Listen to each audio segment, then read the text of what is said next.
ദൈവനാമം മഹത്വപ്പെടുമാറാകട്ടെ. റോമർക്കെഴുതിയ ലേഖനം 16-ാം അധ്യായമാണ് നമ്മൾ പഠിച്ചുകൊണ്ടിരിക്കുന്നത്. നമുക്ക് ഇന്ന് ദൈവഹിതമായാൽ ഈ ലേഖന പഠനം അവസാനിപ്പിക്കാം എന്ന് വിചാരിക്കുന്നു.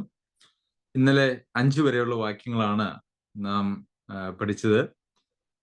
5-ാമത്തെ വാക്യത്തിന്റെ ആദ്യത്തെ ഭാഗം അവരുടെ വീട്ടിലെ സഭയെയും വന്ദനം ചെയ്യുവിൻ എന്ന് പറഞ്ഞ് നമ്മൾ ആ പഠനം ഇന്നലെ നിർത്തിയിരുന്നു. അത് അക്വിലാവിന്റെയും പ്രിസ്കയുടെയും വീട്ടിലെ സഭയെ സംബന്ധിച്ചാണ് പറഞ്ഞിരുന്നത്. തുടർന്ന് അങ്ങോട്ട് നമുക്ക് പൗലോസ് അപ്പോസ്തലൻ പല ആളുകളുടെയും പേരെടുത്ത് പറയുന്നത് നമുക്ക് ശ്രദ്ധിക്കുവാനായിട്ട് സാധിക്കും. ഇവിടെ റോമ സഭയിലെ അംഗങ്ങളെ എല്ലാവരെയും അല്ല പേരെടുത്ത് പറയുന്നത് എന്നുള്ളത് നമുക്കറിയാം. ചില പ്രത്യേക ആളുകളെ അവരുടെ ശുശ്രൂഷയോടുള്ള ബന്ധത്തിലും അവരെക്കുറിച്ച് പ്രത്യേകമായി പരാമർശിച്ചുകൊണ്ടും ആണ് പലരെയും കുറിച്ച് പറയുന്നത്. ഇന്നലെ അങ്ങനെയുള്ള ചിലരെ കുറിച്ച് നമ്മൾ കേട്ടു. ശുശ്രൂഷക്കാരത്തെയായ ഭേവയെ കുറിച്ച് നമ്മൾ കണ്ടു. പ്രിസ്കയെയും അക്വിലാവിനെയും കുറിച്ച് നമ്മൾ കേട്ടു. ഒരല്പം വിശദീകരണം അവരുടെ മേൽ അല്ലെങ്കിൽ അവരെ കുറിച്ച് ഉണ്ടായിരുന്നു. എന്നാൽ അത്രത്തോളം വിശദീകരണം ഇല്ലാതെ തന്നെ മറ്റ് പലരെ കുറിച്ചും തുടർന്നുള്ള വാക്യങ്ങളിൽ നമുക്ക് കാണുവാനായിട്ട് സാധിക്കും. 5-ാമത്തെ വാക്യത്തിന്റെ 2-ാം ഭാഗത്ത് ആസിയയിൽ ക്രിസ്തുവിന് ആദ്യഫലമായി എനിക്ക് പ്രിയനായ എപ്പൈനത്തോസിന് വന്ദനം ചെയ്യുവിൻ. അപ്പോൾ എനിക്ക് പ്രിയനായ, നമുക്കറിയാം, നമുക്ക് സഭയിൽ അല്ലെങ്കിൽ ശുശ്രൂഷ മേഖലയിൽ പ്രിയപ്പെട്ടതായിട്ട് പല ആളുകളും കാണും. പ്രത്യേക ബന്ധമുള്ള ആളുകൾ കാണും. പൗലോസ് അപ്പോസ്തലനെ സംബന്ധിച്ചിടത്തോളം പൗലോസ് അപ്പോസ്തലൻ വളരെ പ്രിയനാണ് എന്ന് പറയുമ്പോൾ തൻ്റെ ശുശ്രൂഷയിൽ സഹായിക്കുകയോ അതിൽ പങ്കാളികളാകുകയോ തന്നോട് കൂടെ ഈ കഷ്ടം അനുഭവിക്കുന്ന സുവിശേഷ ഘോഷണത്തിലും ഒക്കെ അധ്വാനിക്കുകയും ചെയ്യുന്ന ആളുകളായിരിക്കും പ്രധാനമായിട്ടും ഉണ്ടായിരിക്കുക എന്ന് നമുക്കറിയാം. അതല്ലാതെ ആരുടെയെങ്കിലും എന്തെങ്കിലും ഭൗതിക ലോകത്തിലെ സ്ഥാനമോ മാനമോ ഒന്നും നോക്കിയല്ല എന്ന് നമുക്ക് കാണുവാനായിട്ട് കഴിയും. അതിനെ സംബന്ധിക്കുന്നതായിട്ടുള്ള വ്യക്തമായ സൂചനകൾ നമുക്ക് തുടർന്നുള്ള വാക്യങ്ങൾ വായിക്കുമ്പോൾ നമുക്ക് മനസ്സിലാകുന്നതാണ്. അടുത്തതായിട്ട് നിങ്ങൾക്കായി വളരെ അധ്വാനിച്ചവളായ മറിയയ്ക്ക് വന്ദനം ചൊല്ലുവിൻ. ഇവിടെ പൗലോസ് അപ്പോസ്തലന് വേണ്ടി എന്തെങ്കിലും ചെയ്തു എന്നുള്ളതല്ല, നിങ്ങൾക്കായി വളരെ അധ്വാനിച്ചവളായ മറിയയ്ക്ക് വന്ദനം ചൊല്ലുവിൻ. അപ്പോൾ പ്രിയമുള്ളവരെ,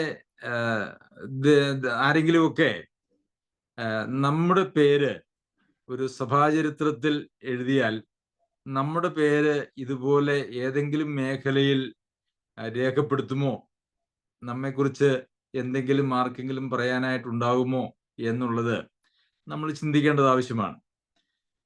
ഒരു സഭയിൽ അംഗമായിരിക്കുകയും ദീർഘകാലം സഭയിൽ അംഗമായിരുന്നുകൊണ്ട് സഭയോട് ചേർന്ന് പോവുകയും ചെയ്തിരിക്കുന്നതായിട്ടുള്ള ആളുകൾക്ക് അതിൻ്റെ അവരുടെ ജീവിതത്തിൽ തന്നെയോ അല്ലെങ്കിൽ ജീവിത അവസാനമോ എന്ത് ഒരു മുദ്രയാണ് അല്ലെങ്കിൽ എന്ത് ജീവിത സാക്ഷ്യമാണ് നാം ഈ ലോകത്തിൽ അവസാനിപ്പിച്ചു പോവുക അല്ലെങ്കിൽ വിട്ടിട്ട് പോവുക എന്നുള്ളത് വളരെ പ്രധാനമായിട്ടുള്ളൊരു കാര്യമാണ്. അപ്പോൾ ഇവിടെ നിങ്ങൾക്ക് വേണ്ടി വളരെയേറെ അധ്വാനിച്ച, അപ്പോൾ അതൊരു സഹോദരിയുടെ പേര് ആണ് എന്നുള്ളത് ശ്രദ്ധിക്കുമല്ലോ. നിങ്ങൾക്കായി വളരെ അധ്വാനിച്ചവളായ മറിയയ്ക്ക് വന്ദനം ചൊല്ലുവിൻ. അപ്പോൾ സഹോദരിമാർക്കും ദൈവസഭയ്ക്ക് വേണ്ടി വളരെയേറെ പേരെടുത്ത് പറയത്തക്ക വിധത്തിൽ അധ്വാനിക്കാനായിട്ട് കഴിയും. എന്നാൽ അത് ദൈവവചനം പഠിപ്പിക്കുന്നതിലോ സഭയുടെ പുൾപിറ്റിൽ നിന്നുള്ള ഒരു ശുശ്രൂഷയിലോ അങ്ങനെയൊന്നുമല്ല. മറിച്ച് വിശുദ്ധന്മാരുടെ കാൽ കഴുകുകയും അങ്ങനെയൊക്കെയുള്ള കാര്യങ്ങൾ ഭൗതിക നിലയിലുള്ള ശുശ്രൂഷകളിൽ ആയിരിക്കും. അതെങ്ങനെ നമ്മൾ ഫേബയെ കുറിച്ച് കഴിഞ്ഞ ദിവസം ചിന്തിച്ചിരുന്നുവല്ലോ. അപ്പോൾ ദൈവസഭയ്ക്ക് വേണ്ടി, ദൈവമക്കൾക്ക് വേണ്ടി അധ്വാനിച്ചവളായ അല്ലെങ്കിൽ അധ്വാനിച്ചവനായ എന്ന് നമ്മെക്കുറിച്ച് ഒരു പേര് അവശേഷിപ്പിക്കേണ്ടത് ആവശ്യമാണ്. അത് എനിക്കൊരു പേര് കിട്ടണം എന്നുള്ള നിലയിൽ അത് ചെയ്യുന്നതിൽ യാതൊരു അർത്ഥവുമില്ല. എന്നാൽ നാം അതൊക്കെ ചെയ്യുമ്പോൾ അങ്ങനെ ഒരു പേര് നമുക്ക് ലഭിക്കുമെന്നുള്ളതാണ്. എന്തെങ്കിലും പേരെടുക്കണം, എൻ്റെ പേരൊക്കെ പ്രസിദ്ധമാകണം എന്നുള്ള ഒരു മനോഭാവത്തോടു കൂടി ചെയ്യുമ്പോൾ അത് ദൈവസന്നിധിയിൽ സ്വീകാര്യമായിട്ടുള്ളൊരു കാര്യമല്ല. അത് നമ്മുടെ മാനത്തിന് വേണ്ടി ചെയ്യുന്നു എന്നുള്ള നിലയിൽ അതിന് യാതൊരു പ്രതിഫലവുമില്ല, വിലയുമില്ല. അതൊരിക്കലും ദൈവാത്മാവിനാൽ നിയന്ത്രിക്കപ്പെടുന്നതായിട്ടുള്ള പ്രവർത്തനങ്ങളുമായിരിക്കുകയില്ല എന്നുള്ളത് നമുക്കറിയാം. എന്നാൽ ദൈവാത്മാവിനാൽ നിയന്ത്രിക്കപ്പെട്ട് നാം ദൈവസഭയ്ക്ക് അല്ലെങ്കിൽ ദൈവജനത്തിന് വേണ്ടി അധ്വാനിക്കുമ്പോൾ നമ്മെക്കുറിച്ച് അങ്ങനെയുള്ള ചില സാക്ഷ്യങ്ങൾ ചരിത്രത്തിൽ, സഭയുടെ ചരിത്രത്തിൽ നമുക്ക് ഉണ്ടാക്കുവാനായിട്ട് സാധിക്കും. അല്ലെങ്കിൽ ഉണ്ടാക്കുക എന്നുള്ളതിനേക്കാൾ ഉണ്ടാകുവാനായിട്ട് ഇടയാകും എന്ന് പറയുന്നതാണ് അതിനകത്തെ ശരിയായ വാക്ക് എന്ന് പറയുന്നത്. അപ്പോൾ സഹോദരിമാർക്കും ഇങ്ങനെയുള്ള ശുശ്രൂഷകൾ ചെയ്ത് ദൈവസന്നിധിയിലും അതുപോലെ തന്നെ ദൈവസന്നിധിയിൽ പ്രതിഫലവും അതുപോലെ തന്നെ മനുഷ്യർക്ക് ഉപകാരികളുമായി തീരുവാനായിട്ട് കഴിയും. മറിയ അങ്ങനെയുള്ള ഒരു സ്ത്രീയായിരുന്നു. പിന്നെ പ്രത്യേകിച്ച് പേരെടുത്ത് പറയുന്നതായിട്ടുള്ള ചില ആളുകളെ നമുക്ക് കാണുവാനായിട്ട് സാധിക്കും. 8-ാമത്തെ വാക്യത്തിലേക്ക് വരുമ്പോൾ, കർത്താവിൽ എനിക്ക് പ്രിയനായ അംബ്ലിയാത്തോസിന് വന്ദനം ചെല്ലുവിൻ. പിന്നെ വീണ്ടും, ക്രിസ്തുവിൽ ഞങ്ങളുടെ കൂട്ടുവേലക്കാരനായ ഉർബനോസിനും എനിക്ക് പ്രിയനായ സ്കാക്കുവിനും വന്ദനം ചെല്ലുവിൻ. ക്രിസ്തുവിൽ സമ്മതനായ അപ്പല്ലോസിന് വന്ദനം ചെല്ലുവിൻ. കർത്താവിൽ അധ്വാനിക്കുന്നവരായ ത്രുഫൈനയ്ക്കും, 12-ാമത്തെ വാക്യത്തിൽ, കർത്താവിൽ അധ്വാനിക്കുന്നവരായ ത്രുഫൈനയ്ക്കും ത്രുഫോസിനും വന്ദനം ചെല്ലുവിൻ. കർത്താവിൽ വളരെ അധ്വാനിച്ചവളായ പ്രിയ പെർസീസിന് വന്ദനം ചെല്ലുവിൻ. ഇവിടെ വീണ്ടും സഹോദരിമാർ കടന്നു വരുന്നുണ്ട്. സഹോദരന്മാർ മാത്രമല്ല, പെർസീസ് എന്ന് പറയുന്ന സഹോദരിയെ കുറിച്ച് കർത്താവിൽ വളരെ അധ്വാനിച്ചവൾ എന്നുള്ള പേര് തനിക്ക് ഇവിടെ ലഭിച്ചിട്ടുണ്ട്. അപ്പൊ ഇതെല്ലാം കർത്താവിൽ എന്നുള്ള പദം, ക്രിസ്തുവിൽ കർത്താവിൽ എന്നുള്ള പദം മിക്കവാറും എല്ലാ വ്യക്തികളെ സംബന്ധിച്ചും നമുക്കിവിടെ കാണാനായിട്ട് കഴിയും. ചിലരെ കുറിച്ച് എൻ്റെ ചാർച്ചക്കാര് എന്നും ഇവിടെ പറയുന്നുണ്ട്. അപ്പോൾ ക്രിസ്തുവിന് പ്രയോജനപ്പെടുന്ന, ദൈവസഭയ്ക്ക് പ്രയോജനപ്പെടുന്ന ആളുകളെ പ്രത്യേകാൽ പേരെടുത്തു പറഞ്ഞ് ഇവിടെ പൗലോസ് അപ്പോസ്തലൻ വന്ദനം ചെയ്യുന്നു എന്നുള്ളത് നമുക്ക് കാണുവാനായിട്ട് സാധിക്കും.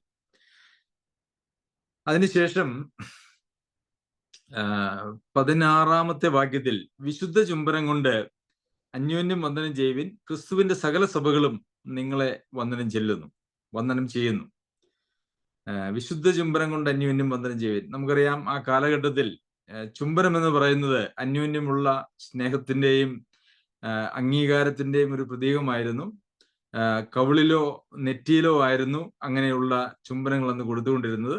ഇന്ന് നമ്മൾ ആലിംഗനം ചെയ്യുന്നതും ഒക്കെ അതിന്റെ ഭാഗമാണ്. അത് ഓരോ സംസ്കാരത്തിലും അന്യോന്യമുള്ള സ്നേഹവും ബന്ധവും ഒക്കെ കാണിക്കുന്നതിന് വേണ്ടി ആളുകൾ വ്യത്യസ്തങ്ങളായിട്ടുള്ള നിലയിലാണ് ചെയ്യുന്നത്. ഷെയ്ക്ക് ഹാൻഡ് കൊടുക്കുന്നതായിട്ടുള്ള ഇംഗ്ലീഷുകാരുടെ ഒരു സംസ്കാരമുണ്ട്. അതുപോലെ തന്നെ കെട്ടിപ്പിടിക്കുന്നതായിട്ടുള്ള ഒരു സംസ്കാരം അറബികളുടെ ഇടയ്ക്കും യഹൂദന്മാരുടെ ഇടയ്ക്കുമുണ്ട്. അതുപോലെ തന്നെ ചുംബനം, വിശുദ്ധ ചുംബനം, അവിടെ ഒരു പ്രത്യേക വാക്ക് ഉപയോഗിച്ചിട്ടുണ്ട്. ചുംബനം കൊണ്ട് അന്യോന്യം വന്ദനം ചെയ്യുവിനെന്നല്ല, വിശുദ്ധ ചുംബനം കൊണ്ട് അന്യോന്യം വന്ദനം ചെയ്യുവിനെന്നാണ്. എന്ന് വെച്ചാൽ, അങ്ങനെയുള്ള നമ്മുടെ സ്നേഹപ്രകടനങ്ങളിൽ യാതൊരു വക മാലിന്യമോ കളങ്കമോ ഉണ്ടാകുവാനായിട്ട് പാടില്ല.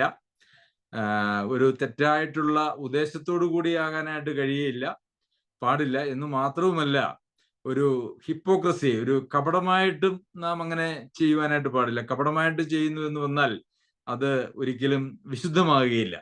നമുക്ക് ഒരാളോട് പ്രത്യേകിച്ച് സ്നേഹമോ ബഹുമാനമോ അംഗീകാരമോ ഒന്നുമില്ലാതിരിക്കെ തന്നെ മറ്റുള്ളവരെ കാണിക്കേണ്ടതിന് വേണ്ടി ഒരു ചുംബനം അല്ലെങ്കിൽ ഒന്ന് കെട്ടിപ്പിടിക്കുക എന്ന് പറയുന്നത് അത് വളരെ വിശുദ്ധമല്ലാത്ത, ഒരുപക്ഷെ മറ്റുള്ളവരെ കാണിക്കുന്നതിന് വേണ്ടിയുള്ള ഒരു പ്രകടനം മാത്രമായിട്ടിരിക്കുന്നു. എന്നാൽ അങ്ങനെ സഭയിൽ ഉളവാകുവാനായിട്ട് യാതൊരു അനുവാദവുമില്ല. അങ്ങനെ സഭയിലെ വിശ്വാസികളെ അങ്ങനെ അംഗീകരിക്കാതിരുന്ന് അവരുമായിട്ട് ഒരു പ്രശ്നത്തിൽ നിലനിന്നുകൊണ്ട് ഒരിക്കലും ഒരു സഭയിൽ അംഗമായിരിക്കുവാനായിട്ട് കഴിയുന്നതല്ല. ഒരു സഭയുടെ അംഗമായിട്ട് സഭയിലെ ആളുകളോടും സഭയിലെ ഉപദേശത്തോടും ഒന്നും യാതൊരു വക താല്പര്യവുമില്ലാതെ കേവലം സഭായോഗങ്ങളിൽ വന്ന് പങ്കെടുത്തു പോകുന്നതായിട്ടുള്ള അനേകം ആളുകളും ഇന്ന് അനേക സഭകളിലുമുണ്ട്. അവർക്ക് ഞായറാഴ്ച വീട്ടിലിരിക്കാൻ കഴിയാത്തതുകൊണ്ട് എവിടെയെങ്കിലും ഒന്ന് പോകണം, അത് എവിടെയാണെങ്കിലും കുഴപ്പമില്ല. അങ്ങനെയുള്ളവർക്ക് ഏത് സഭയാണെങ്കിലും കുഴപ്പമില്ല. അവിടുത്തെ ഉപദേശത്തെ കുറിച്ച് കുഴപ്പമില്ല, അവിടുത്തെ ജീവിതത്തെ കുറിച്ച് കുഴപ്പമില്ല, കാഴ്ചപ്പാടിനെ കുറിച്ച് കുഴപ്പമില്ല, ഒന്നുമില്ല. അങ്ങനെയുള്ള ധാരാളം ആളുകൾ ഈ കാലഘട്ടത്തിലുണ്ട് എന്നുള്ളത് നമുക്കറിയാം. എന്നാൽ അങ്ങനെ ഉള്ള ഒരു ബന്ധത്തോടു കൂടി ഒരു സഭയിൽ ഒരപ്പത്തിന്റെ അംശികളാകുവാനായിട്ട് ഒരിക്കലും പാടുള്ളതല്ല. അത് ദൈവസന്നിധിയിൽ ഒരു ന്യായവിധിക്ക് കാരണമായി തീരും എന്ന് നമുക്ക് കാണുവാനായിട്ട് സാധിക്കും. അതുകൊണ്ട് വിശുദ്ധമായിരിക്കണം ചുംബനം. അതിനകത്തെ കളങ്കം ഉണ്ടാകുവാനായിട്ട് പാടില്ല, കപടമാകുവാനായിട്ട് പാടില്ല, തെറ്റായിട്ടുള്ള സന്ദേശങ്ങൾ കൊടുക്കുന്നതായിട്ടോ ഒന്നും അങ്ങനെയുള്ള കാര്യങ്ങൾ ഇടയാകരുത് എന്നുള്ളതാണ് ദൈവവചനത്തിലെ പ്രമാണം. തെസ്സലോനിക്കർക്ക് എഴുതിയ ലേഖനം പഠിച്ചപ്പോഴും അവിടെയും വിശുദ്ധ ചുംബനം കൊണ്ട് അന്യോന്യം വന്ദനം ചെയ്യുവിൻ എന്ന് നമ്മൾ കാണുന്നുണ്ട്. എനിക്ക് എല്ലാവരെയും സ്നേഹമാണ്, പക്ഷെ ഞാൻ ആർക്കും ഒരു ക്ഷയിക്കാനും കൊടുക്കുകയില്ല, ആരെയും ഒന്ന് കെട്ടിപ്പിടിക്കുകയും ഇല്ല എന്ന് പറയുന്നത് അതും ഒരു ശരിയായിട്ടുള്ള കാര്യമല്ല. നമുക്ക് നമ്മളുടെ സ്നേഹം എൻ്റെ ഉള്ളിലുണ്ട്, അത് പ്രകടമാക്കുകയില്ല എന്ന് പറഞ്ഞാൽ അതും ശരിയല്ല. നമുക്കറിയാം, സ്നേഹം എന്ന് പറയുന്നത് ആളുകൾ മനസ്സിലാക്കുന്നതും അതിനോട് പ്രതികരിക്കുന്നതും അതിൻ്റെ പ്രകടനങ്ങളിലൂടെയാണ്. അത് സ്നേഹമില്ലാതെ കേവലം പ്രകടനമായി കഴിഞ്ഞാൽ അത് ഒരു കപടത എന്ന് വരും. എന്നാൽ സ്നേഹമുണ്ട് എങ്കിൽ അത് പ്രകടിപ്പിക്കുക തന്നെ വേണം. അപ്പോഴാണ് നമ്മളെ ആളുകൾ സ്നേഹിക്കുന്നു എന്നുള്ളത് നമുക്ക് അറിയുവാനും ഞാൻ വിചാരിക്കുന്നു, നമുക്ക് സ്നേഹിക്കുവാൻ, മറ്റുള്ളവരെ, സഹവിശ്വാസികളെ സ്നേഹിക്കുവാൻ ഉത്തരവാദിത്വം ഉള്ളതുപോലെ തന്നെ മറ്റുള്ളവരുടെ സ്നേഹത്തിനുള്ള അവകാശവും നമുക്കുണ്ട്. അതൊരു യാഥാർത്ഥ്യമാണ്. ഞാൻ എല്ലാവരെയും സ്നേഹിക്കും, എന്നെ ആരും സ്നേഹിച്ചുകൊള്ളണമെന്നില്ല എന്നുള്ള ഒരു നിലപാടൊന്നും ശരിയാവുകയില്ല. അങ്ങനെയുള്ള സ്നേഹം നിലനിൽക്കുകയില്ല. ഇത് സ്നേഹമാണെങ്കിലും മറ്റേത് അന്യോന്യമുള്ള ബന്ധത്തെ കാണിക്കുന്നതായിട്ടുള്ള കാര്യങ്ങളാണെങ്കിലും അതൊക്കെ അന്യോന്യം അല്ലെങ്കിൽ തമ്മിൽ എന്ന പദം കൊണ്ട് വിശദീകരിച്ചിരിക്കുന്നത് നമുക്ക് വചനത്തിൽ കാണുവാനായിട്ട് കഴിയും. സ്നേഹിക്കപ്പെടാൻ കുറച്ച് ആളുകളും അല്ലെങ്കിൽ സ്നേഹം അനുഭവിക്കുവാൻ കുറച്ച് ആളുകളും സ്നേഹിക്കാൻ കുറച്ച് ആളുകളും എന്നുള്ള നിലയിൽ ഒരിക്കലും ഒരു സഭയിൽ മുമ്പോട്ട് പോകാനായിട്ട് പറ്റില്ല. എല്ലാവരും തമ്മിൽ ഒരേ സ്നേഹത്താൽ ബന്ധിക്കപ്പെട്ടവരായിരിക്കണം, എന്നെങ്കിൽ മാത്രമേ അതൊരു സഭയാകുകയുള്ളൂ. നമുക്കറിയാമല്ലോ, എല്ലാവരിലും പകർന്നിരിക്കുന്നത് പരിശുദ്ധാത്മാവിനാലാണ് ദൈവസ്നേഹം എന്ന് നമുക്കറിയാം. നമ്മൾ റോമർക്ക് എഴുതിയ ലേഖനം 5-ാം അധ്യായത്തിൽ അങ്ങനെയാണ് വായിക്കുന്നത്. എല്ലാവരിലും പരിശുദ്ധാത്മാവിനാൽ പകരപ്പെട്ടിരിക്കുന്നു. അപ്പോൾ ദൈവാത്മാവിൽ ലഭിക്കുകയും ആ ദൈവാത്മാവിന്റെ നിയന്ത്രണത്തിൽ വസിക്കുകയും ചെയ്യുന്ന ആളുകളെ സംബന്ധിച്ചിടത്തോളം അവർക്ക് സ്നേഹിക്കാതിരിക്കുവാനായിട്ട് കഴിയുന്നതല്ല. ഇനി അങ്ങനെ എനിക്ക് സ്നേഹിക്കുവാൻ കഴിയുന്നില്ല എന്ന് വന്നാൽ നാം നമ്മുടെ വിശ്വാസ ജീവിതത്തെ ഒന്ന് പരിശോധിക്കേണ്ടത് ആവശ്യമാണ്. നമുക്ക് ചിലരെ ഒന്നും സ്നേഹിക്കാനായിട്ട് പറ്റുന്നില്ല എന്ന് പറഞ്ഞാലും നാം ഒന്ന് നമ്മുടെ ജീവിതത്തെ പരിശോധിക്കേണ്ടത് ആവശ്യമാണ് എന്ന് ഞാൻ വിചാരിക്കുന്നു. പിന്നെ വീണ്ടും 17-ാമത്തെ അധ്യായം മുതൽ ചില വാക്യങ്ങൾ വേറെ ഒരു വിഷയത്തെക്കുറിച്ച് പറയുന്നുണ്ട്. അതിനുശേഷം 21 മുതലുള്ള വാക്യങ്ങളിലും നമുക്ക് വീണ്ടും വേറെ കുറച്ച് ആളുകളെ കുറിച്ചാണ് പറയുന്നത്. എൻ്റെ കൂട്ടുവേലക്കാരനായ തിമോത്തിയോസും എൻ്റെ ചാർച്ചക്കാരായ ലുക്യോസും യാസോനും സോസിപത്രോസും നിങ്ങളെ വന്ദനം ചെല്ലുന്നു. ഈ ലേഖനം എഴുതിയ തെർത്തോസ് എന്ന ഞാൻ നിങ്ങളെ കർത്താവിൽ വന്ദനം ചെല്ലുന്നു. എനിക്കും സർവ്വസഭയ്ക്കും അതിഥിസൽക്കാരം ചെയ്യുന്ന ഗായോസ് നിങ്ങളെ വന്ദനം ചെയ്യുന്നു. അപ്പൊ ഗായോസിനെ കുറിച്ച് ഒരു പേരുണ്ട്. എന്താണ് ഗായോസിന്റെ ഏറ്റവും വലിയ പ്രത്യേകത എന്ന് പറയുന്നത്? അതിഥിസൽക്കാരം എന്നുള്ളതാണ്. ഇവിടെ ഗായോസ് എന്ന് പറയുന്നയാള് അതിഥിസൽക്കാരം ചെയ്യുന്നയാൾ മാത്രമായിരുന്നില്ല. എന്നാൽ ഗായോസിലേക്ക് നോക്കിയാൽ കാണുന്ന ഏറ്റവും നമ്മൾ ശ്രദ്ധിക്കുന്നതായിട്ടുള്ള പ്രവൃത്തി എന്ന് പറയുന്നത് അതിഥിസൽക്കാരം എന്നുള്ളതാണ്. അതുപോലെ ഇവിടെ പറഞ്ഞിരിക്കുന്നതായിട്ടുള്ള പല പ്രത്യേകതകളും അവരിൽ പ്രത്യേകമായി ശ്രദ്ധിക്കപ്പെടുന്ന കാര്യങ്ങൾ എന്നുള്ള നിലയിലാണ്. അതല്ലാതെ അവരത് മാത്രം ചെയ്തിരുന്നു എന്നുള്ളതല്ല എന്ന് നമുക്ക് കാണുവാനായിട്ട് സാധിക്കും. പട്ടണത്തിന്റെ ഭണ്ഡാര വിചാരകനായ എരസ്തോസും സഹോദരനായ ക്വർത്തോസും നിങ്ങളെ വന്ദനം ചെല്ലുന്നു. പട്ടണത്തിന്റെ ഭണ്ഡാര വിചാരകൻ എന്ന് പറഞ്ഞാൽ നമുക്ക് ഇന്നത്തെ ട്രഷറി മേലധികാരി എന്ന് വേണമെങ്കിൽ നമുക്ക് പറയാവുന്ന ഒരു സ്ഥാനമാണ്, ഒരു സർക്കാർ ഉദ്യോഗസ്ഥനാണ്. അങ്ങനെ നമുക്ക് അത് മനസ്സിലാക്കുവാനായിട്ട് സാധിക്കും. അപ്പൊ ഇങ്ങനെ പല ആളുകളെ കുറിച്ചും വിവിധ നിലകളിൽ ഇവിടെ പറഞ്ഞിരിക്കുന്നത് കാണുവാനായിട്ട് സാധിക്കും. അപ്പോൾ പ്രിയമുള്ളവരെ, നമ്മളുടേതായ ദൈവം നമുക്ക് നൽകിയിരിക്കുന്നതായിട്ടുള്ള കൃപാവരങ്ങളെ ഉപയോഗിച്ച് അത് കുഴിച്ചിടാതെ, അതുകൊണ്ട് ദൈവമക്കളെ അല്ലെങ്കിൽ ദൈവസഭയെ ശുശ്രൂഷിക്കുമ്പോൾ നമ്മളുടെ പേരും ഈ നിലയിൽ ക്രിസ്തുവിന്റെ ന്യായാസനത്തിൽ നാം വെളിപ്പെടുമ്പോൾ, പ്രതിഫലങ്ങൾക്കായി വെളിപ്പെടുമ്പോൾ അത് വെളിപ്പെട്ടു വരും. അത് മാത്രവുമല്ല, ഒരുപക്ഷെ നമ്മളുടെ കാലശേഷവും അല്ലെങ്കിൽ നമ്മളുടെ ജീവിത കാലഘട്ടത്തിൽ തന്നെയും പലർക്കും അനേകർക്കും അത് ഒരു മാതൃകയായി, മറ്റുള്ളവർക്ക് അനുകരിക്കത്തക്ക ഒരു മാതൃകയായി നമ്മളാൽ ദൈവത്തിന് അനവധി സ്തോത്രങ്ങൾ വരുമാറ് നമുക്ക് ഇടയാകും എന്നുള്ളത് നാം ഓർക്കണം. അതുകൊണ്ട് എല്ലാവർക്കും അനുകരിക്കാൻ കഴിയുന്നതായിട്ടുള്ള മാതൃകകൾ നമ്മുടെ ജീവിതത്തിൽ നാം വെച്ച് കൊടുക്കേണ്ടതാണ്. അത് ഇല്ലാത്തതായിട്ടുള്ള കാര്യങ്ങളല്ല, അല്ലെങ്കിൽ എന്തെങ്കിലും പേരോ പ്രശസ്തിയോ സ്ഥാനമോ കിട്ടേണ്ടതിന് വേണ്ടിയല്ല, മറിച്ച് ദൈവത്തോടും ദൈവസഭയോടുമുള്ള സ്നേഹ ബഹുമാനങ്ങളിൽ നിന്ന് ഉളവാകുന്നതായിട്ടുള്ള പ്രവർത്തനങ്ങളായിരിക്കണം. ഇനി നമുക്ക് 17-ാമത്തെ വാക്യം മുതൽ ചില വാക്യങ്ങൾ വായിക്കാം. അത് വേറെ ഒരു വിഷയത്തെ സംബന്ധിച്ച് പൗലോസ് അപ്പോസ്തലൻ പറയുകയാണ്. സഹോദരന്മാരെ, നിങ്ങൾ പഠിച്ച ഉപദേശത്തിന് വിപരീതമായ ദ്വന്ദ്വപക്ഷങ്ങളെയും പിളർച്ചകളെയും ഉണ്ടാക്കുന്നവരെ സൂക്ഷിച്ചു കൊള്ളണമെന്ന് ഞാൻ നിങ്ങളെ പ്രബോധിപ്പിക്കുന്നു. ഈ ഒരു വാക്യം ഇന്നത്തെ എല്ലാ സഭകളിലെ മേലധികാരികളും അല്ലെങ്കിൽ അവിടുത്തെ ശുശ്രൂഷകന്മാരും അവരവരുടെ സഭയിലെ വിശ്വാസികളോട് പറയുന്നതായിട്ടുള്ള കാര്യമാണ്. അപ്പോൾ എല്ലാ സഭകളും പഠിപ്പിക്കുന്നത്, അവർ പഠിപ്പിക്കുന്നതാണ് ഏറ്റവും കൃത്യമായിട്ടുള്ള കാര്യം. ബാക്കി പഠിപ്പിക്കുന്നതെല്ലാം, അതിന് വിരുദ്ധമായിട്ട് പഠിപ്പിക്കുന്നതെല്ലാം, അല്ലെങ്കിൽ അവർ പഠിപ്പിക്കാത്തതെല്ലാം തെറ്റായിട്ടുള്ള ഉപദേശമാണ് എന്നാണ്.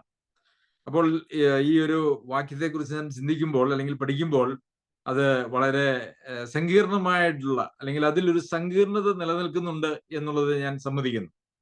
എന്നാൽ ദൈവവചന പഠനം എന്ന് പറയുന്നത്, അല്ലെങ്കിൽ ഈ ഉപദേശങ്ങളും അതുപോലെ ദൈവവചനത്തിന്റെ പഠനവും എന്ന് പറയുന്നത്, ദൈവാത്മാവാണ് നമ്മെ പ്രാഥമികമായിട്ട് നമ്മളുടെ ഹൃദയങ്ങളിലേക്ക് ബോധ്യം തരുന്നത് എന്നുള്ളത് നാം മനസ്സിലാക്കേണ്ടത് ആവശ്യമാണ്. ദൈവവചനം വിവിധ നിലകളിൽ പഠിക്കുന്നതായിട്ടുള്ള ആളുകളുണ്ട്. ചിലര് നല്ല ഒരു ജ്ഞാനം സമ്പാദിക്കുന്നതിന് വേണ്ടി പഠിക്കുന്നുണ്ട്. ചിലര് ക്വിസിന് നല്ല മാർക്ക്, ബൈബിൾ ക്വിസ് ഒക്കെ പല സഭകളിലും, അല്ലെങ്കിൽ മിക്കവാറും എല്ലാ സഭകളിലും ബൈബിൾ ക്വിസ് ഉണ്ട് എന്നുള്ളത് ഒരു പക്ഷെ നിങ്ങൾക്ക് പറയാമായിരിക്കുമല്ലോ. ബൈബിൾ വാക്യ പഠന മത്സരങ്ങളുണ്ട്. അങ്ങനെ അതിൽ ജയിക്കുന്ന ആളുകൾക്ക് സമ്മാനം കൊടുക്കുന്നതായിട്ടുള്ള പരിപാടികളുണ്ട്. അപ്പോൾ ദൈവവചനം പഠിക്കുന്നത് പലരും പല ആവശ്യത്തിന് വേണ്ടിയിട്ടാണ്. ഇന്ന് അനേക സഭകളിലും ദൈവവചനം പഠിപ്പിക്കുന്നത് സെമിനാരികളിലാണ്.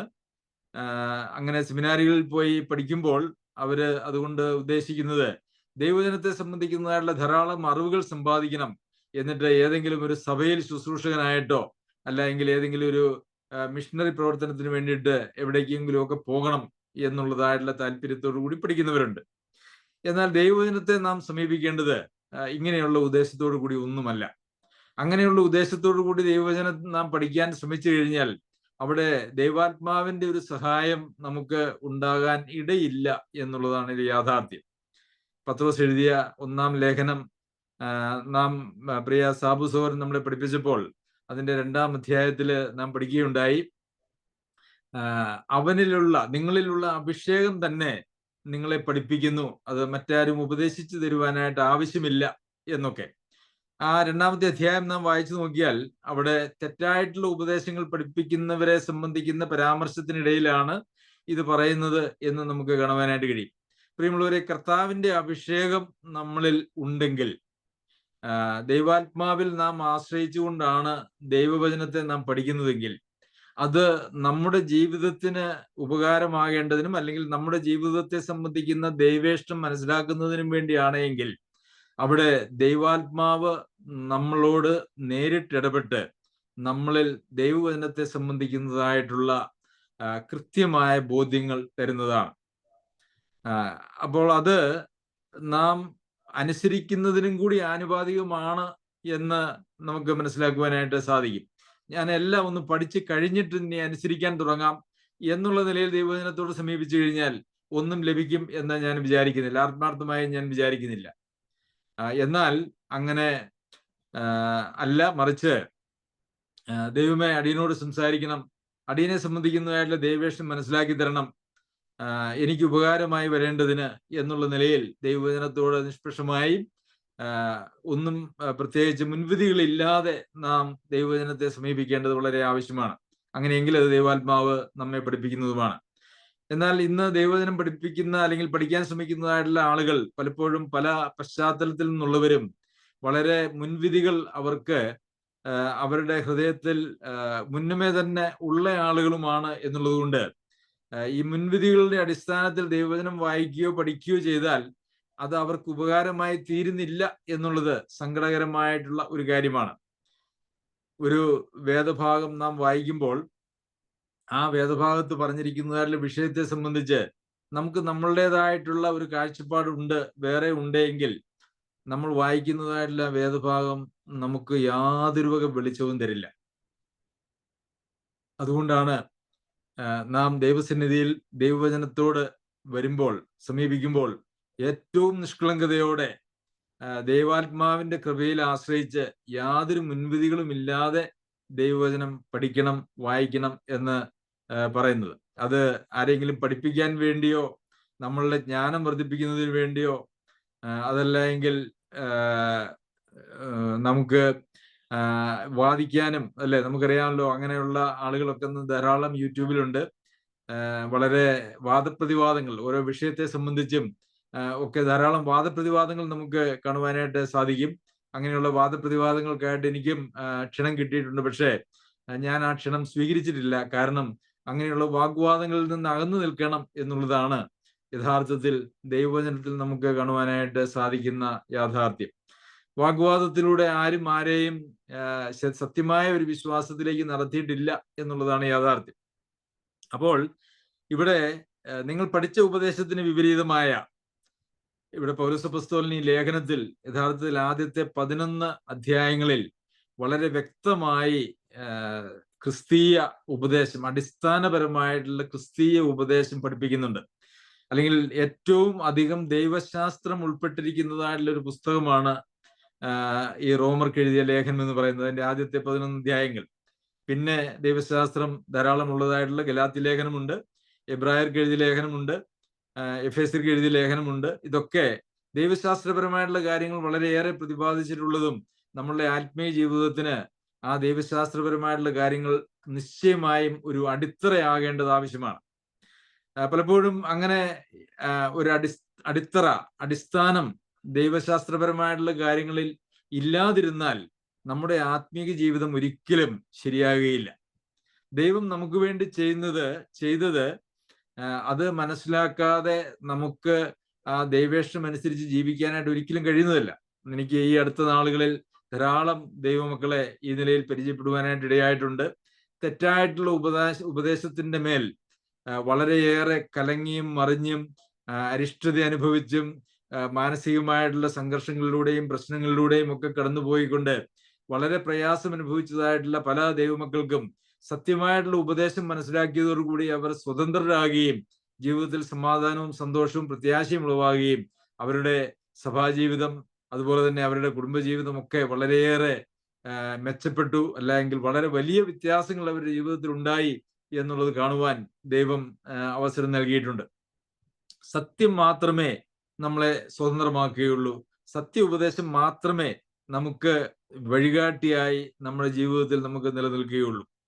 ഇന്ന് അനേകരും ക്രിസ്ത്യാനികൾ അല്ലെങ്കിൽ വിശ്വാസികൾ എന്ന് പറയുന്നതായിട്ട് വിവിധ സഭകളിലുള്ളതായിട്ടുള്ള ആളുകൾ അരിഷ്ടതകൾ അനുഭവിച്ച് ജീവിക്കുന്നുവെങ്കിൽ അതിന്റെ ഏറ്റവും പ്രധാനപ്പെട്ടതായിട്ടുള്ളൊരു കാരണം അവര് സത്യ ഉപദേശത്തെ അതിന്റെ യാഥാർത്ഥ്യത്തോടു കൂടി മനസ്സിലാക്കിയിട്ടില്ല, അല്ലെങ്കിൽ മനസ്സിലാക്കിയിട്ട് അത് അംഗീകരിക്കാൻ തയ്യാറായിട്ടില്ല എന്നുള്ളത് കൊണ്ടാണ് എന്ന് ഞാൻ വിചാരിക്കുന്നു. നമ്മുടെ സഭയിലാണെങ്കിലും അങ്ങനെ നമ്മളൊരു അരിഷ്ടതയിൽ ജീവിക്കുന്നുവെങ്കിൽ അതിന്റെ യഥാർത്ഥ കാരണം ദൈവവചന സത്യങ്ങളിലേക്ക് ഒരുപക്ഷെ ചില കേട്ടുകേൾവികളും അറിവുകളും നമുക്കുണ്ടെങ്കിലും ആ ഒരു സത്യത്തിന് നമ്മെ തന്നെ വിധേയപ്പെടുത്തിയിട്ടില്ല എന്നുള്ളതായിരിക്കാനായിട്ടുള്ള എല്ലാ സാധ്യതയുമുണ്ട്. അപ്പോൾ നിങ്ങൾ പഠിച്ച ഉപദേശത്തിന് വിപരീതമായ എന്ന് പറയുമ്പോൾ അതിനകത്ത് ഒരുപക്ഷെ നേരത്തെ പഠിപ്പിച്ചതായിട്ടുള്ള കാര്യങ്ങൾ വരുന്നുണ്ടാകാം. എന്നാൽ പ്രാഥമികമായിട്ടും ഇപ്പോൾ ഈ ലേഖനം എഴുതുമ്പോൾ പൗലോസപ്പോസ്തലൻ ആദ്യത്തെ 11 അധ്യായങ്ങൾ വിവരിച്ചിരിക്കുന്നതായിട്ടുള്ള അടിസ്ഥാന ഉപദേശങ്ങളും അതിനകത്ത് ഉദ്ദേശിച്ചിട്ടുണ്ട് എന്ന് ഞാൻ വിചാരിക്കുന്നു. അപ്പോൾ ഇങ്ങനെയുള്ള ഉപദേശത്തിന് വിപരീതമായ ദ്വന്ദ്വപക്ഷങ്ങളെയും ഇടർച്ചകളെയും ഉണ്ടാക്കുന്നവരെ സൂക്ഷിച്ചു കൊള്ളണമെന്ന് ഞാൻ നിങ്ങളെ പ്രബോധിപ്പിക്കുന്നു. അപ്പോൾ ഈ പഠിപ്പിച്ചതായിട്ടുള്ള കാര്യങ്ങൾ അംഗീകരിക്കാതെ അതിന് വിരുദ്ധമായിട്ട് നിങ്ങളോട് ആരെങ്കിലും പഠിപ്പിച്ച് ഇതിനകത്തുള്ളത് ശരിയല്ലെന്നും അല്ലെങ്കിൽ ഈ പഠിപ്പിച്ചത് ശരിയല്ലെന്നും മറ്റൊന്നാണ് ശരിയെന്നും ഒക്കെ പറഞ്ഞുകൊണ്ട് ആളുകളെ ഭിന്നിപ്പിക്കുവാനും അതുപോലെ തന്നെ ഇടർച്ചകളെ ഉണ്ടാക്കുന്നതായിട്ടുള്ള ആളുകളെ സൂക്ഷിച്ചു കൊള്ളണം എന്ന് ഞാൻ നിങ്ങളെ പ്രബോധിപ്പിക്കുന്നു. അവരോട് അകന്ന് മാറുവിൻ, അവരോട് അകന്നു മാറുവിൻ. വീണ്ടും അങ്ങനെയുള്ളവർ നമ്മുടെ കർത്താവായ ക്രിസ്തുവിനെയല്ല, തങ്ങളുടെ വയറ്റിനെ അത്ര സേവിക്കുകയും ചക്രവാക്കും മുഖസ്തുതിയും പറഞ്ഞ് സാധുക്കളുടെ ഹൃദയങ്ങളെ വഞ്ചിച്ചു കളയുകയും ചെയ്യുന്നു. അപ്പോൾ ഇവിടെ ഈ വിപരീതോപദേശം പറയുന്നതായിട്ടുള്ള ആളുകളുടെ പ്രധാന ലക്ഷ്യം എന്ന് പറയുന്നത് അവർക്ക് അതുകൊണ്ട് എന്തെങ്കിലും ലാഭം ഉണ്ടാക്കുക എന്നുള്ളതാണ്. ഈ കർണരസമാകുമാർ ഉപദേഷ്ടാക്കന്മാരെ പെരുപ്പിക്കുന്നു, വർദ്ധിപ്പിക്കുന്നു എന്ന് നമ്മൾ വായിക്കുന്നുണ്ട് തിമോത്തിയോസിന് എഴുതിയ ലേഖനത്തിൽ. എന്നാൽ കേൾക്കാൻ ഇമ്പമുള്ള ആളുകൾ ഇമ്പമുള്ള നിലയിൽ വചനത്തെ എടുത്ത് അസ്ഥാനത്തും ഒക്കെ പഠിപ്പിക്കുകയും അല്ലെങ്കിൽ തെറ്റായി പഠിപ്പിക്കുകയും ഒക്കെ ചെയ്യുമ്പോൾ അത് കേൾക്കാൻ രസമുണ്ടെങ്കിൽ അത് കേൾവിക്കാരെ ലഭിക്കും. ഈ കാലഘട്ടത്തിലാണെങ്കിൽ മറ്റുള്ളവർ കേൾവിക്കാരെ ലഭിക്കുക എന്നുള്ളതാണ് മിക്കവാറും എല്ലാ പ്രാസംഗികരുടെയും ആത്യന്തികമായിട്ടുള്ള ലക്ഷ്യം എന്ന് പറയുന്നത്. കേൾവിക്കാര് ഏറെ ആളുകൾ കേട്ടാൽ, അല്ലെങ്കിൽ ആയിരക്കണക്കിനോ അല്ലെങ്കിൽ പതിനായിരക്കണക്കിനോ ആളുകൾ കേട്ടാൽ അതുകൊണ്ട് ഒരുപക്ഷെ ചില ലാഭങ്ങളും അവർക്ക് ഉണ്ടായി എന്ന് വരാം. അതല്ലാതെ തന്നെ അവർക്ക് പേരും പ്രശസ്തിയും ഒക്കെ ഉണ്ടായി എന്ന് വരാം. അതുകൊണ്ട് എത്രത്തോളം ആളുകൾ കേൾക്കാൻ ഇടയാകത്തക്ക രീതിയിലുള്ളതായ അല്ലെങ്കിൽ ആളുകളെ കേൾപ്പിക്കുവാൻ കഴിയുന്ന വിധത്തിൽ വളരെ നല്ല കേൾക്കാൻ രസമുള്ള നിലയിൽ അവതരിപ്പിക്കുക എന്നുള്ളതൊക്കെ ആളുകളുടെ ഒരു പൊതുവിലുള്ള രീതിയാണ്. എന്നാൽ പ്രിയമുള്ളവരെ, അവര് സേവിക്കുന്നത് അവരുടെ വയറ്റിനെയാണ്, അല്ലാതെ കർത്താവിനെ അല്ല എന്നാണ് നമ്മളിവിടെ വായിക്കുന്നത്. അങ്ങനെയുള്ള ആളുകളോട് അകന്നു മാറുവിൻ എന്നാണ് നാം കാണുന്നത്. ഈ ഒരാള് ദൈവാത്മാവിനാലാണോ പഠിപ്പിക്കുന്നത്, സത്യമായിട്ടുള്ള വചനമാണോ പഠിപ്പിക്കുന്നത് എന്നുള്ളത് മനസ്സിലാക്കുവാനായിട്ട് പല വഴികളുണ്ട്. ഒന്ന്, നമുക്ക് തന്നെ ഒരു ഉത്തരവാദിത്വമുണ്ട്. അവരെ പഠിപ്പിക്കുന്നതായിട്ടുള്ള കാര്യങ്ങൾ ദൈവവചനവുമായിട്ട് നാം തട്ടിച്ചു നോക്കേണ്ടത് ആവശ്യമാണ്. ബെരോവയിലുള്ള വിശ്വാസികളെ കുറിച്ച് നാം വായിക്കുന്നത് എങ്ങനെയാണ്? അവര് അപ്പസ്തോലന്മാർ പോലും ദൈവവചനം പഠിപ്പിച്ചപ്പോൾ അവര് തിരുവെഴുത്തുകളെ പരിശോധിച്ചു പോന്നു. അത് യേശുക്രിസ്തു യഥാർത്ഥത്തിൽ മിശിഹായാണ്, പഴയ നിയമത്തിലൂടെ വെളിപ്പെട്ടതായ അല്ലെങ്കിൽ അബ്രാഹാമിന് വാഗ്ദത്തം ചെയ്ത, ആദാം മുതല് മനുഷ്യന്റെ വീണ്ടെടുപ്പിന് വേണ്ടി വാഗ്ദത്തം ചെയ്തതായിട്ടുള്ള മിശിഹ യേശുക്രിസ്തുവാണ് എന്ന് തിരുവെഴുത്തുകളിലൂടെ, പഴയ നിയമ തിരുവെഴുത്തുകളിലൂടെ തെളിയിച്ചപ്പോൾ അത് അങ്ങനെ തന്നെയോ എന്ന് യഹൂദന്മാർ, ഈ ബെരോവയിലെ വിശ്വാസികൾ പ്രത്യേകിച്ചും അവര് തിരുവെഴുത്തുകളെ പരിശോധിച്ച് ഉറപ്പുവരുത്തി എന്നുള്ളത് നമുക്ക് കാണുവാനായിട്ട് സാധിക്കും. അതുപോലെ തന്നെ ദൈവവചനം പഠിപ്പിക്കുമ്പോൾ, അത് കേൾക്കുമ്പോൾ അത് അങ്ങനെ തന്നെ നമ്മളുടെ ബുദ്ധിയുടെ പ്രമാണത്തിലിട്ട് അതിനെ മനസ്സിലാക്കുവാനായിട്ടല്ല, മറിച്ച് നാം ദൈവത്തിലുള്ള ആശ്രയത്തോടു കൂടി ദൈവവചനത്തിന്റെ മുമ്പാകെ ഇരുന്നുകൊണ്ട് അത് മനസ്സിലാക്കുവാനായിട്ട് ശ്രമിക്കേണ്ടത് വളരെ ആവശ്യമാണ്. പിന്നെ ദൈവാത്മാവിന്റെ സഹായം ഞാൻ നേരത്തെ സൂചിപ്പിച്ചതുപോലെ അതിന് ആവശ്യമാണ്. പിന്നെ പഠിപ്പിക്കുന്ന ആളുകൾ അവര് കേവലം ഉപദേഷ്ടാക്കന്മാരാണോ, അങ്ങനെ പ്രസംഗിച്ച് നടക്കുന്ന ആളുകളാണോ, അതെയോ അവര് അവരുടെ ജീവിതത്തിലും സഭാ ശുശ്രൂഷകളിലും സഭാബന്ധത്തിലും ഒക്കെ അവര് മാതൃകയോടെ ജീവിക്കുന്ന ആളുകളാണോ എന്നുള്ളതും പരിശോധിക്കേണ്ടത് ആവശ്യമാണ്. കാരണം അങ്ങനെയൊന്നും അല്ലാതെ കേവലം പ്രാസംഗികന്മാരായിട്ട് ധനസമ്പാദനത്തിന് വേണ്ടി നടക്കുന്നതായിട്ടുള്ള ധാരാളം ആളുകൾ ഇന്ന് ക്രിസ്തീയ ലോകത്തുണ്ട്. അവരൊക്കെ ഈ വയറ്റിനെ സേവിക്കുന്നതായിട്ടുള്ള ആളുകളാണ് എന്ന് നമുക്ക് കാണുവാനായിട്ട് കഴിയും.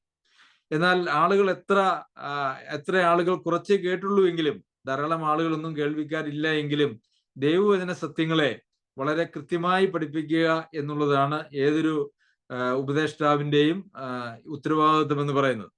കേൾവിക്കാരെ ഉണ്ടാക്കുക എന്നുള്ളതല്ല, മറിച്ച് കേൾക്കുന്ന മനുഷ്യരിൽ മാനസാന്തരവും ദൈവത്തോടുള്ള അല്ലെങ്കിൽ ദൈവാത്മാവിന്റെ സഹായത്തോടു കൂടിയുള്ള രൂപാന്തരവും മനുഷ്യരിൽ ഉണ്ടാവുക എന്നുള്ളതായിരിക്കണം എപ്പോഴും ഒരു ദൈവവചന പഠനത്തിന്റെ അല്ലെങ്കിൽ പഠിപ്പിന്റെ ഉദ്ദേശ ലക്ഷ്യങ്ങൾ എന്ന് പറയുന്നത്. എന്നാൽ മാത്രമേ അതുകൊണ്ട് ശാശ്വതമായിട്ടുള്ള എന്തെങ്കിലും ഗുണം ഉണ്ടാകുകയുള്ളൂ.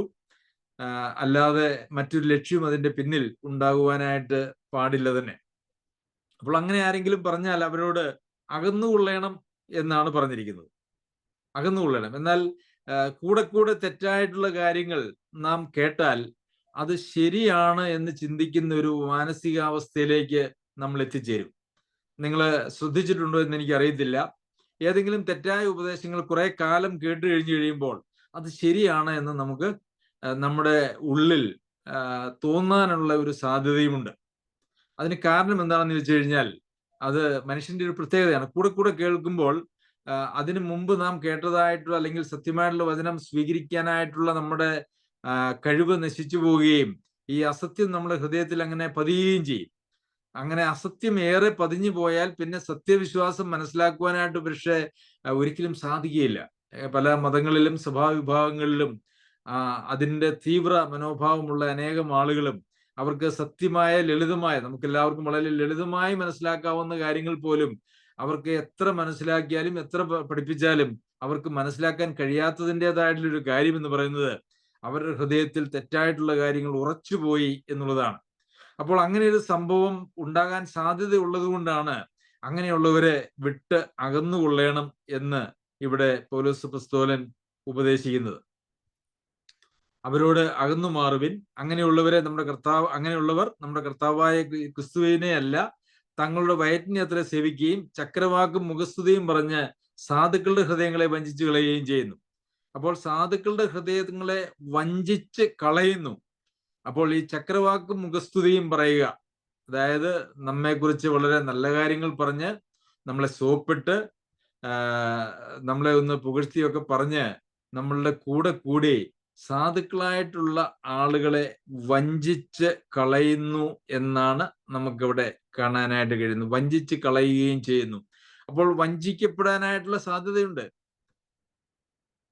നമ്മുടെ ചർച്ചിലെ പ്രസംഗങ്ങൾ കേട്ടാൽ, ക്ലാസ്സുകൾ കേട്ടാൽ ആർക്കും അത് അങ്ങനെ വലിയ രസമായിട്ടും തോന്നുകയില്ല. ഒരുപക്ഷെ പലരും നമ്മുടെ സഭയിൽ വന്നിട്ട് സഭ വിട്ടുപോയതിൻ്റെതായിട്ടുള്ള ഒരു കാരണവും അതാണ്. അവർക്ക് ഇഷ്ടപ്പെടുന്ന പ്രസംഗങ്ങളല്ല അവർക്ക്, കാരണം അവരുടെ ചെവിക്കൊരു രസമില്ല, സുഖമില്ല, മുഖസ്ഥിതിയില്ല, വലിയ വാക്തത്വങ്ങളൊന്നുമില്ല, വളരെ കണിശമായിട്ടുള്ള വചന പ്രമാണങ്ങളാണ് നമ്മൾ പഠിപ്പിക്കുന്നത് എന്നുള്ളത് കൊണ്ട് അത് കേട്ടിരിക്കുന്നതിൽ വലിയ സന്തോഷമൊന്നും ആളുകൾക്ക് ഇല്ല. അതുകൊണ്ട് തന്നെ വിട്ടുപോയതായിട്ടുള്ള ആളുകളും ഉണ്ട് എന്നുള്ളത് നമുക്കറിയാമല്ലോ. പ്രിയമുള്ളവരെ, അങ്ങനെ ആരെയും സന്തോഷിപ്പിക്കുക എന്നുള്ളത് നമ്മുടെ ലക്ഷ്യമല്ല. മനുഷ്യനെ പ്രസാദിപ്പിക്കാനായിട്ട് നാം ശ്രമിച്ചാൽ നാം ദൈവത്തിന്റെ ദാസനായിരിക്കുകയില്ല, അല്ലെങ്കിൽ ദാസന്മാരായിരിക്കുകയില്ല എന്ന് തന്നെയാണ് വചനം പറയുന്നത്. എത്ര വില കൊടുക്കേണ്ടി വന്നാലും, എത്ര ഗൗരവമായിട്ടുള്ള കാര്യങ്ങളാണ് എങ്കിലും ഒരുപക്ഷെ ആ മേഖലകളിൽ അനുസരണത്തിന്റെ കാര്യത്തിൽ കുറവുകൾ ഉണ്ട് എങ്കിൽ പോലും ദൈവവചനത്തോട് വെള്ളം ചേർത്ത് പഠിപ്പിക്കുവാനായിട്ട് ഒരിക്കലും ഒരു ഉപദേഷ്ടാവിന് സാധിക്കുകയില്ല, പാടുള്ളതുമല്ല എന്നുള്ളതാണ് യാഥാർത്ഥ്യം. അപ്പോൾ തെറ്റിപ്പോകാനായി സാധുക്കളുടെ ഹൃദയം, ഇവിടെ സാധുക്കളുടെ ഹൃദയം എന്ന് പറഞ്ഞാൽ നമുക്കറിയാം, ഇവിടെ സാധുക്കൾ എന്ന് ഉപയോഗിച്ചിരിക്കുന്നത് എന്തെങ്കിലും ധനസ്ഥിതിയുടെ അടിസ്ഥാനത്തിലല്ല, മറിച്ച് നമുക്കറിയാമല്ലോ അങ്ങനെ ഗൗരവമായിട്ടുള്ള ദൈവവചനം പഠിച്ചിട്ടില്ലാത്ത, വചനത്തിൽ അവഗാഹമില്ലാത്തതായിട്ടുള്ള ആളുകളെയാണ് പഠിപ്പിക്കുക. അങ്ങനെയൊക്കെ പഠിപ്പിച്ചു കഴിഞ്ഞാൽ അവരാണ് തെറ്റിപ്പോകാനായിട്ടുള്ള സാധ്യത. അവർ തെറ്റിപ്പോകും. അതുകൊണ്ട് അങ്ങനെ തെറ്റിപ്പോകാതിരിക്കണമെങ്കിൽ അങ്ങനെയുള്ള ആളുകളോട് മാറി നിന്നുകൊള്ളണം. എന്നാൽ തിമോത്തിയോസിനൊക്കെ എഴുതുന്ന ലേഖനത്തിൽ അങ്ങനെയുള്ളവരെ ബുദ്ധി ഉപദേശിച്ചതിന് ശേഷം ഒഴിച്ചു കളയുക എന്നാണ്. സഭയിലെ വിശ്വാസികളോട് പറയുമ്പോൾ അവരോട് വിട്ടുമാറുവിനെന്നും, എന്നാൽ സഭയിലെ ശുശ്രൂഷകന്മാരോട് പറയുമ്പോൾ അവരെ ഒഴിവാക്കുക. 1-2 വട്ടം ബുദ്ധി പറഞ്ഞതിന് ശേഷം അവരെ ഒഴിക്കുക. അപ്പം വിശ്വാസികൾ അവരോട് കൂട്ടുകൂടാനായിട്ട് പാടില്ല, അവരെ ഉപദേശങ്ങൾക്ക് ചെവി കൊടുക്കാനായിട്ട് പാടില്ല. അങ്ങനെ ആരെങ്കിലും തൊന്നുപക്ഷങ്ങളും തെറ്റായിട്ടുള്ള ഉപദേശങ്ങളും പഠിപ്പിക്കുന്നു, തെറ്റായിട്ടുള്ള ഉപദേശം എന്ന് പറയുന്നതുകൊണ്ട് ദൈവവചനത്തിന് വിരുദ്ധമായിട്ടുള്ള ഉപദേശങ്ങൾ പഠിപ്പിക്കുന്നു എന്ന് വന്നാൽ അവരെ വിട്ടൊഴിയേണ്ടത് ആവശ്യമാണ്. അങ്ങനെയുള്ള ആളുകൾ സഭയിലുണ്ടെങ്കിൽ സഭാ ശുശ്രൂഷന്മാർക്കുള്ള നിർദ്ദേശം എന്ന് പറയുന്നത് അവരെ ഒഴിവാക്കുക എന്നുള്ളതാണ്. എന്നാൽ ഇതിനകത്തുള്ള ഒരു സങ്കീർണമായിട്ടുള്ള പ്രശ്നം എന്ന് പറയുന്നത് പലപ്പോഴും അങ്ങനെ തെറ്റായി പഠിപ്പിക്കുന്ന ആളുകൾ അവർ തെറ്റായി പഠിപ്പിക്കുന്നു എന്ന് അവർക്ക് തന്നെ ഒരുപക്ഷെ ബോധ്യമില്ലാതിരിക്കും. അത് വളരെ പ്രശ്നമുള്ള ഒരു കാര്യമാണ്. അപ്പോൾ ദൈവവചനത്തിന്റെ അടിസ്ഥാന പ്രമാണങ്ങൾ മനസ്സിലാക്കുകയും പഠിക്കുകയും മനസ്സിലാക്കുകയും ചെയ്തിട്ടുള്ള ആളുകൾക്ക് മാത്രമേ ശരിയായ ഉപദേശങ്ങൾ കൊടുക്കുവാനായിട്ട് സാധിക്കുകയുള്ളൂ. അപ്പോൾ സഭയിലെ എല്ലാ വ്യക്തികളും ദൈവവചനത്തിന്റെ അടിസ്ഥാന പ്രമാണങ്ങളും വചനത്തിന്റെ പരിജ്ഞാനവും സമ്പാദിക്കണം എന്നുള്ളതാണ് ദൈവത്തിന്റെ ഇഷ്ടം. സകല മനുഷ്യരും രക്ഷിക്കപ്പെടുവാനും സത്യത്തിന്റെ പരിജ്ഞാനത്തിലെത്തുവാനും അവൻ ഇച്ഛിക്കുന്നു എന്ന് നമ്മൾ വായിക്കുന്നുവല്ലോ. അപ്പോൾ രക്ഷിക്കപ്പെടുവാൻ മാത്രമല്ല, രക്ഷിക്കപ്പെട്ട് ഒരു ശിശുവായിട്ട് സഭയിൽ തുടരുവാനായിട്ടല്ല ദൈവം നമ്മെക്കുറിച്ച് ആഗ്രഹിക്കുന്നത്, മറിച്ച് സത്യത്തിന്റെ പരിജ്ഞാനത്തിൽ നാം എത്തണം എന്നുള്ളതാണ്. പക്ഷേ അതിനൊരു വലിയ അധ്വാനം ആവശ്യമുണ്ട്. അധ്വാനം എന്ന് പറയുന്നത് പഠനത്തിൽ മാത്രമല്ല, അനുസരണത്തിലും നമുക്ക് ഒരു അധ്വാനം ആവശ്യമാണ്. ഞാൻ ഇരുന്ന് ദൈവവചനം അങ്ങനെ പഠിച്ച് ആളുകളെ പഠിപ്പിക്കാം എന്നുള്ളതല്ല, നാം പഠിക്കുകയും അത് അനുസരിക്കുകയും അതിനുശേഷം അത് പഠിപ്പിക്കുകയും ചെയ്യേണ്ടത് ആവശ്യമാണ്. അപ്പോൾ അങ്ങനെ ചെയ്യുമ്പോൾ ദൈവം തന്നെ നമ്മെ ഈ സത്യങ്ങളൊക്കെ പഠിപ്പിക്കുവാനായിട്ട് ഇടയാകും. സത്യത്തിന്റെ പരിജ്ഞാനത്തിൽ നാം എത്തുവാനിടയാകും. സത്യത്തിന്റെ പരിജ്ഞാനത്തിൽ എത്തിയില്ലെങ്കിൽ പോലും ആ ഒരു വഴിയിൽ സഞ്ചരിക്കുന്ന ഒരാളുകൾക്ക് മാത്രമേ തെറ്റുകൂടാതെ ദൈവവചനം പഠിപ്പിക്കുവാനായിട്ട് കഴിയുകയുള്ളൂ. അതുകൊണ്ടാണ് അധികം ശിക്ഷാവിധി വരുമെന്ന് വെച്ച് നിങ്ങൾ അനേകർ ഉപദേഷ്ടാക്കന്മാർ ആകരുത് എന്ന് ദൈവവചനം ഒരു മുന്നറിയിപ്പ് നൽകുന്നത്. കാരണം ഏതെങ്കിലും ഒരു ചെറിയ കൽപ്പനയെങ്കിലും അതിനെ അഴിച്ച് തെറ്റായി പഠിപ്പിച്ചു കഴിഞ്ഞാൽ അത് വളരെ ദോഷം ചെയ്യുന്നതായിട്ടുള്ള കാര്യമാണ്. കാരണം പഠിപ്പിക്കുമ്പോൾ അത് സാധുക്കളായിട്ടുള്ള ആളുകളുടെ ഹൃദയങ്ങളെ കവർന്നു കളഞ്ഞ് അവരുടെ വിശ്വാസത്തിൽ നിന്ന് പോവുകയോ അവർ വിശ്വാസത്തിൽ വളരാതിരിക്കുകയോ ചെയ്യുമ്പോൾ അതിനൊരു വലിയ ചോദ്യം ക്രിസ്തുവിന്റെ ന്യായാസനത്തിന് മുമ്പാകെ നിൽക്കുമ്പോൾ നമ്മളുടെ നേരെ ഉണ്ടാകും എന്നുള്ളതൊരു യാഥാർത്ഥ്യമാണ്. പ്രിയമുള്ളവരെ, ദൈവം നമ്മെ സഹായിക്കട്ടെ. നാം ഇന്നത്തോടുകൂടി ഈ റോമാലേഖന പഠനം അവസാനിപ്പിക്കുകയാണ്. ഞാൻ വിചാരിക്കുന്ന ഒരുവിധം എല്ലാ കാര്യങ്ങളും നാം ഒരു ലളിതമായിട്ടുള്ള ഭാഷയിൽ എല്ലാവർക്കും മനസ്സിലാകുന്ന ഭാഷയിൽ തന്നെ ഈ ഒരു ലേഖനം നമ്മൾ പഠിച്ച് തീർത്തിട്ടുണ്ട് എന്ന് ഞാൻ വിചാരിക്കുന്നു. എന്നാൽ പഠിച്ചു തീർത്തു എന്ന ദൈവവചനത്തെ കുറിച്ച് നമുക്ക് ഒരിക്കലും പറയുവാനായിട്ട് കഴിയില്ല എന്നുള്ളതാണ് അതിന്റെ മറുവശം എന്ന് പറയുന്നത്. എന്നാൽ പ്രത്യേകിച്ച് ഒത്തിരി തർക്കങ്ങളും ഒക്കെ ഉള്ളതായ ഒരു ലേഖനമാണ് റോമർക്ക് എഴുതിയ ലേഖനം. തെറ്റായിട്ട് ഉള്ള ഒരു ദൈവശാസ്ത്രം ഈ ലേഖനത്തിലെ വാക്യങ്ങളെ തെറ്റായി പഠിപ്പിച്ചുകൊണ്ട് ഇന്ന് ലോകത്ത് വളരെ പ്രചാരത്തിലുണ്ട്. എന്നാൽ അതൊക്കെ നാം വളരെ ലളിതമായിട്ട് അതിന്റെ ശരിയായിട്ടുള്ള വ്യാഖ്യാനവും നേരെ എഴുതിയിരിക്കുന്നതായിട്ടുള്ള കാര്യങ്ങളൊക്കെ നാം പഠിക്കുകയുണ്ടായി. അത് നാം കൂടെ കേൾക്കുകയും നമ്മുടെ മനസ്സിൽ അത് ഉറപ്പിക്കുകയും ചെയ്യേണ്ടത് ആവശ്യമാണ്. നമുക്ക് അങ്ങനെ ഏതെങ്കിലും ഒരു എഴുതി വെച്ച ഒരു ഉപദേശ സംഹിതകൾ നമുക്ക് ഇല്ല. ദൈവവചനത്തിൽ നിന്നും ദൈവം നമുക്ക് അതാത് കാലങ്ങളിൽ ബോധ്യപ്പെടുത്തുന്നതായിട്ടുള്ള ബോധ്യങ്ങൾക്കനുസരിച്ച് നമുക്ക് നമ്മളുടെ പഠനങ്ങളെ ക്രമീകരിക്കുന്നതിനും അതുപോലെ തന്നെ അനുസരണത്തിൽ വളരുന്നതിനും നമുക്ക് എല്ലാ സാധ്യതകളും അനുവാദവും നമുക്കുണ്ട്. ഒരിക്കലും കൊട്ടിയടയ്ക്കപ്പെട്ട ഒരു ഗ്രൂപ്പല്ല നാം എന്നുള്ളത് ഓർത്ത് ഞാൻ ദൈവത്തെ സ്തുതിക്കുന്നു. ദൈവം നമ്മെ സഹായിക്കട്ടെ. ദൈവത്തിന്റെ അതിപരിശുദ്ധ നാമം വാഴ്ത്തപ്പെടുമാറാകട്ടെ.